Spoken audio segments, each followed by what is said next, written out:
ઉઠની મૂઢ આલસ્ય નિંદ્રા ત્યજી, સમરીલે શ્રી હરિ ભાવ ભૂખ્યા.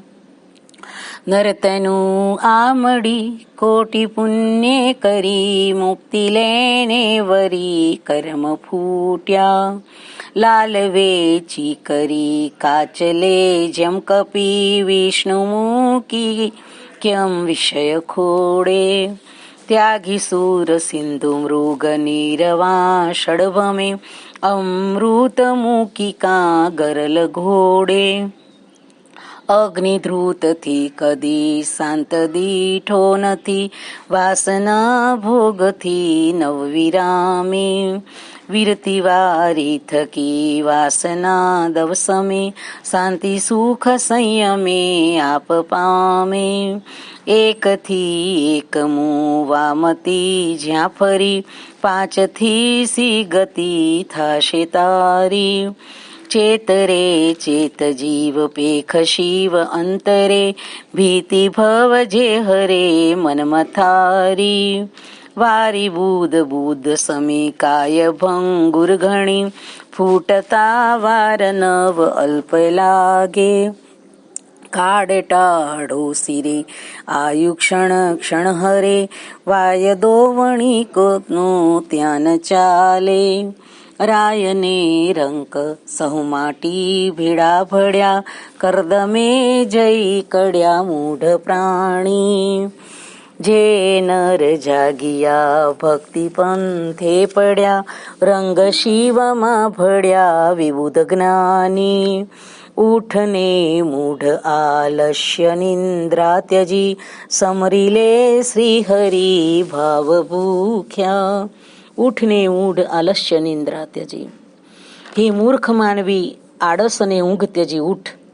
જેને ફક્ત તારી ભાવનાની જ જરૂર છે, તારી બીજી અન્ય વસ્તુની જેને જરૂર નથી, એવા ભાવના ભૂખ્યા શ્રી હરિને ભજી લે. ઉઠ મૂઢ મૂર્ખ ઉઠ. હે કર્મ ફૂટ્યા, હે ન કરવાના કર્મો કરીને કર્મના દોષોને ઉત્પન્ન કરી અને પાપ ભોગવવાનું કર્મ સંચિત કરી સત્કર્મને ફૂટી, એટલે કે સત્કર્મનો આશરો શ્રી હરિનું સ્મરણને આશરો છોડી અને જીવન વિતાવ્યા વિના આ મોઘો મનુષ્ય દેહ પ્રાપ્ત થયો છે. કરોડો પુણ્ય અને અનેક જન્મોના જ્યારે ભેગા પુણ્ય થયા છે, ત્યારે તને મનુષ્યનો દેહ પ્રાપ્ત થયો છે. એને સત્કર્મ અને સ્મરણથી પવિત્ર કરી મુક્તિને પ્રાપ્ત કરી લેવા માટે તત્પર થઈ જા. જેમ વાદરો મોતી છોડી કાચને લઈ લે છે, તેમ વિષયરૂપી કાચની ચમકને પ્રાપ્ત કરવા અમૂલ્ય મોતીરૂપ મુક્તિના કર્મને છોડી અને ઈશ્વરને વિષ્ણુને છોડી અને તું વિષયનો કાચ જેવું જરાય મૂલ્ય નથી તેના પકડી ગ્રહણ કરી કેમ જીવે છે? હે મૂઢ, આ જીવનમાં મુક્તિને મેળવવાનું કર્મ કરી લે, મુક્તિને પ્રાપ્ત કરી લે. વિષય કરદમથી બહાર નીકળ. હે મૂઢ, જાગૃત થા. ગંગાજળ પવિત્ર છોડી અને મૃગજળ ફક્ત જળ હોવાનો ભાસ છે, પણ તરસ નથી છીપાતી તેવા મૃગજળ પાછળ કેમ પડ્યો છે? સ્મરણરૂપી અમૃતનું પાન છોડી વિષયનું સ્મરણ ચિત્તમાં રાખીને કેમ ઝેર પીવે છે? જે તારી મુક્તિથી લઈ સર્વ ક્રિયાઓને અપવિત્ર કરી દે છે, તેની પાછળ શું કામ ભમે છે? હે મૂઢ, જાગ. અગ્નિને શાંત થયા બાદ જો તેમાં ઘી નાખો તો ફરીથી પ્રગટ થાય છે, તેમ વિષયને કામનાઓને ભોગવી તે શાંત થવાની આશા કેવી રીતે રાખી શકીશ? અગ્નિમાં ઘી હોમતા તે વધુ પ્રજ્વળે છે, તેમ વિષયોને તેની વિષયપૂર્તિના સાધન આપવાથી વધુ પ્રજ્વળે છે. તો શાંતિ ક્યાંથી થશે? વાસનારૂપી અગ્નિને શાંત કરવા માટે વૈરાગ્યરૂપી જળનું પ્રક્ષાલન કરતા તે શાંત થશે, ફરી નહીં પ્રજ્વલે. તે ઉપાય કર. વિષયોથી ઉપરતી કરવાનો વૈરાગ્ય જ ઉપાય છે. એટલે કે વિષયોથી વૈરાગ્ય, વસ્ત્ર વૈરાગ્ય નહીં, વસ્ત્ર બદલવાથી નહીં, વિષયો તરફથી મનને હટાવી ઈશ્વરના સ્મરણમાં લાગવા રૂપી વૈરાગ્ય જલ પ્રક્ષાલન કર. તેમ સદગુરુ રંગા અવધૂત કહે છે. સંયમથી આપોઆપ સુખ અને શાંતિ પ્રાપ્ત થાય છે. સદ શબ્દ, સ્પર્શ, રૂપ, ગંધ, તેજ, રસ આ બધા તત્વોમાં એક જ વિષયમાં કોઈ વ્યક્તિ મતાંધ બને છે તો તે તેના વિનાશને નોતરે છે. સ્પર્શ સુખની ઈચ્છા એ હાથી મદોન્મત બને છે તો તેને શિકારી હાથણીનું પૂતળું મૂકી નીચે ખાડો કરી તેને લલચાવે છે અને હાથી હાથણીને સ્પર્શ કરવા જતા ખાડામાં પડે છે ને શિકારીના હાથે ઝડપાય છે. પતંગિયું તેજને સ્પર્શવા જતા આગમાં બળી મોતને નોતરે છે. આમ એક સુખ પાછળ જો વિનાશ થાય છે તો પાંચ વસ્તુઓ મનુષ્ય તને પ્રાપ્ત છે. ગંધમાં મદોન્મત ભમરો કમળમાં બીડાઈ મરે છે. તેના તીક્ષ્ણ દાંત કમળની પાંખડીને વિધિ શકતા હોવા છતાં તે મોહમાં બહાર નહીં નીકળવાથી આખરે તેનું અંદર જ મૃત્યુ નિપજે છે. આમ અનેકો જીવ એક વસ્તુના મોહથી જીવનનો વિનાશ નોતરે છે. હે મૂઢ, પાંચનો સ્વીકાર કરી તું કેવી રીતે બચી શકીશ? જાગ.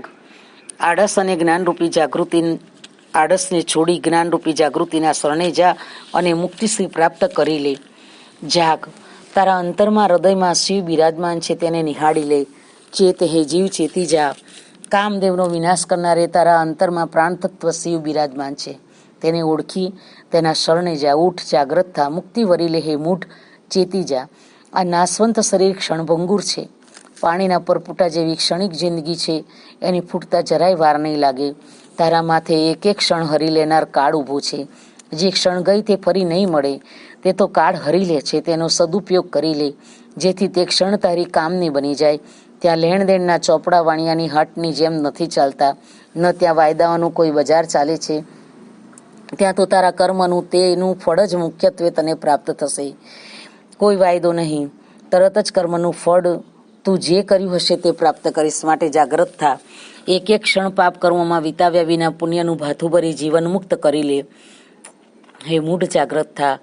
રાજા હોય કે ગરીબ, આખરે વળીને રાખ થયા, માટીમાં વળી ગયા અને વિષયના કાદવમાં જે રહ્યા તે પાપ કર્મો ભોગવવા રૂપ કાદવમાં ફસાયા.